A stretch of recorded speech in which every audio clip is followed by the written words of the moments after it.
Hey gang, today we are going to cover a technique that Clapton and Page both used in their solos, and in fact a lot of people from like 1968 throughout the early 70s used this technique in blues rock, and it's actually really simple to apply. So I'm going to show you what it is coming up in just a second. And make sure you listen to the video all the way to the end because I'm going to show you how to apply it, and I'll even give you the tab for it as well. All right, let's get down to it right away. Now this is so simple, but it can make a big difference in how you sound. Now this is going to work over typical blues rock progressions, things like this.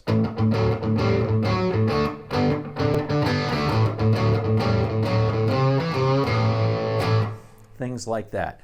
And I just played it in A, and that's the example that we're going to use.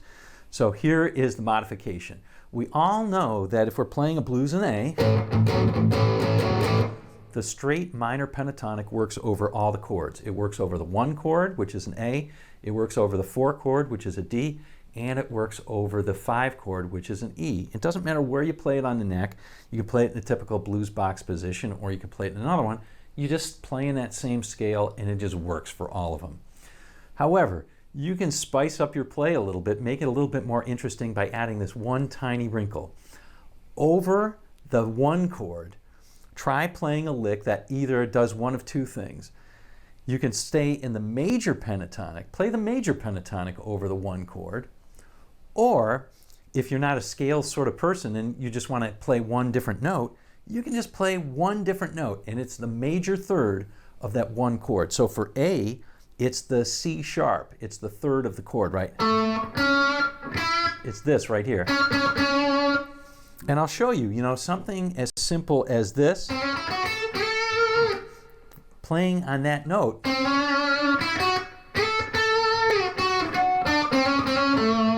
Just playing that note makes a big difference because that's a difference between a minor and a major. Now it works for the 1 chord. What do you do over the 4 and the 5? Well, you just revert to playing the minor pentatonic like you normally might. Okay?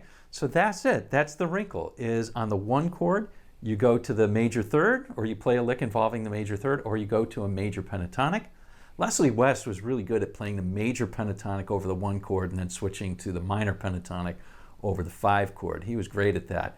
But Clapton and Page often used that major third. Clapton using this, using that, and Page often doing this.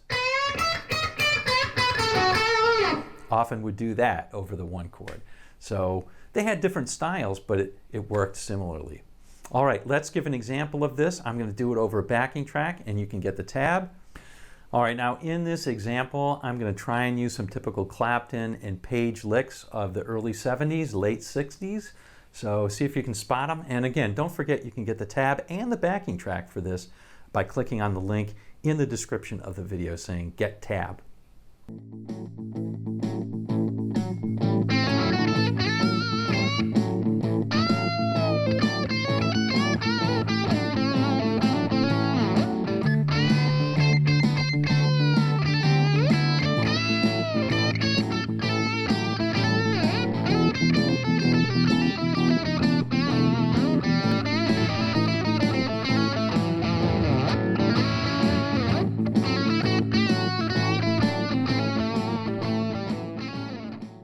All right, well there you go, that's it, the little trick that Clapton, Page, and all sorts of other people apply to the blues or blues rock. It works like a charm, and it really makes your play stand out just that little bit. You're not just playing minor pentatonic.